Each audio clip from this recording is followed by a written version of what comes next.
Hi guys, my name is Kavya Sharma and I welcome you all to my YouTube channel. I hope all of you guys are doing good. I hope all of you guys are keeping safe and your loved ones are safe as well. COVID is not yet over, so it's important that we still take the precautions, we still wear our masks, and we still sort of use our sanitizers. Alright, so today I have a new video for you all wherein I'll be sharing with you my top 5 favorite poetry books. And of course, it's not like these are the only poetry books that I like. I have read a lot more and I love a lot more. But books keep on changing, my choices keep on changing with time. So if you ask me, currently these are the 5 that I really enjoy reading and even rereading. So I'm going to share about each one of them with you, and let me know in the comment section if you have read any of these 5 poetry books. Let's get started.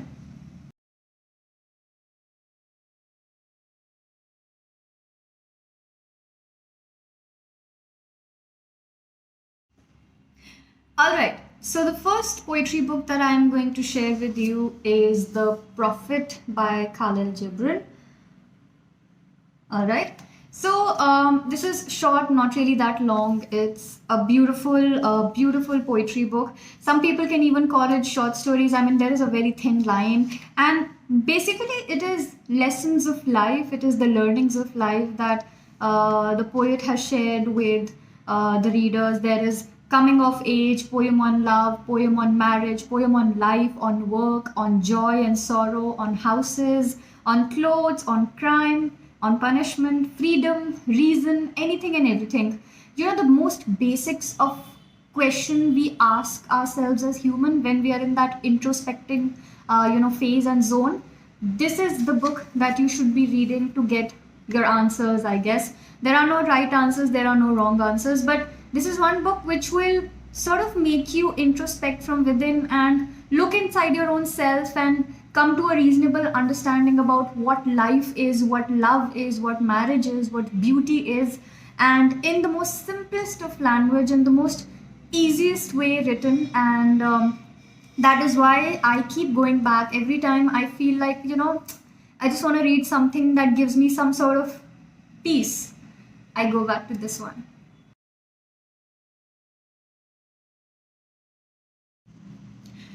Okay, so the next book that I have with me is Selected Poems Gulzar. This is translated by Pawan K. Verma, and I mean, I don't know any person who does not enjoy Gulzar's poetry and work and shairi. So these are basically the English translations of his Hindi Urdu poetry, and some of them are such favorites of mine because they're so well written.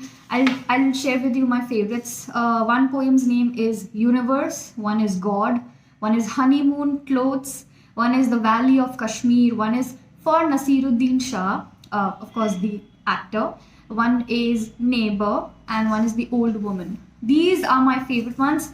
Yet again, Gulzar's poetry, I think the one thing that I affiliate with it the most is they're very simple, they're very down to earth, these are very humble poems, these are very easy to understand poems. I mean, for someone who doesn't even enjoy reading poetry, or for someone who doesn't read poetry that often or doesn't read poetry at all, you can still read this book and feel connected, feel like it's very relatable, because the language is so simple. And I mean, it has its own, like, it is very Indian in its nature, it's very desi in its approach, and that's exactly what sort of makes it a fun read, right?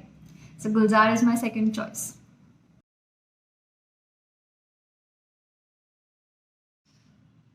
Okay, so the third poet that I am going to talk about is Rumi. This is the Essential Rumi, translated by Coleman Barks. And I think I've shared about this book before as well. This is such a beautiful poetry book to read. I mean, the one term that I really affiliate Rumi with is depth. I think Rumi's poems are very deep, they are very sensitive, they are very delicate. Again, all the poets that I'm sharing here, their books have poems on literally any and every theme. Similarly, with Rumi, there are poems on life, poems on love, on friendship, on betrayal, on anything and everything, and it's so deep, it's so rustic in its approach. So I personally think Rumi is not meant for anyone and everyone. I mean, for people who are genuinely interested in the art of reading poetry, they are big fans of Rumi, and this is one book I keep going back to simply because reading Rumi's poetry makes me feel beautiful inside. I mean, it gives me that feel like, wow, I wish I could write something like this, someday. So Rumi is very inspiring for me personally. I absolutely love reading his poetry, and there is this sense of curiosity around Rumi and his life. And if you read about it, you would want to read his works more and more. So if you haven't read this book, you should definitely try this one out.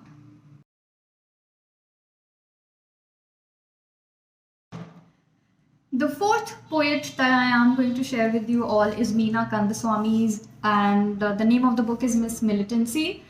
Meena Kandaswamy is raw, is edgy, is sharp, is aggressive. In her poem, there is a lot of anger. She writes poetry on a lot of social issues, on feminism, on caste system, on the difference between new age, modern age, on gods, mythological poems, and it's very raw. I think she's the current generation, India's current best poet that I feel I know, and I love reading her poems because they're relatable, because they reflect today's time. There is a lot of anger inside. There is a lot of revolt, a lot of revolution, and there is an urge to change things and make them better. And that's why Meena Kandaswamy is one of my favorite poets of current generation, postmodern poets, I'd say.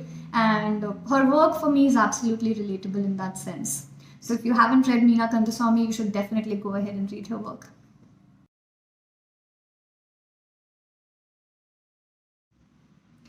Okay, so the fifth and the last poet that I'm going to talk about, and I have kept her for the last because I think I've made it very evident through my YouTube videos and through, even on my Instagram that she is my favorite poet, and I am biased towards her work because I absolutely love her work. I aspire and admire her, and I want to write like her someday, is none other than Kamla Das. So this is Kamla Das selected poems, modern classics. Right? Kamla Das, I don't know. I mean, she's the first poet that made me fall in love with poetry all over again. I mean, I've been reading poetry since a very young age, but I properly read Kamla Das's work at a much later stage in life, like when I was in college. And that made me realize how simplistic poetry can be. Again, Kamla Das writes on a lot of social issues, old age, modern love, and of course feminism. A lot of her poems are on feminism and the basic patriarchal setup and gender gap and etc. And these poems are so simplistic, very desi and household related. These are great in their approach, especially if you're a woman. They make you feel like these poems are meant for you, like they're written for you, like they're meant to hit you at the right spot, and they're meant to make you feel a certain way. That's where Kamla Das comes to rescue, because she's so basic and basal in her approach that it's almost unrealistically real. And again, if you haven't read Kamla Das, please go ahead and read it. It's so simple, it's so beautiful, it's so basic. You'd absolutely fall in love with her. So this was it. These are my 5 choices of favorite poets that I have and whose works I absolutely love. There is Kamla Das, there is Meena Kandaswamy, there is Rumi, there is Gulzar, and there is the Prophet, Khalil Gibran. Please, again, let me know in the comment section who is your favorite poet, and if you have read any of these poets, and we can get to know more poets through each other in the comment section. I hope you enjoyed this video. If you did, please do like, share, comment, and subscribe, and that would mean the world to you. See you in the next video. Take care. Bye-bye.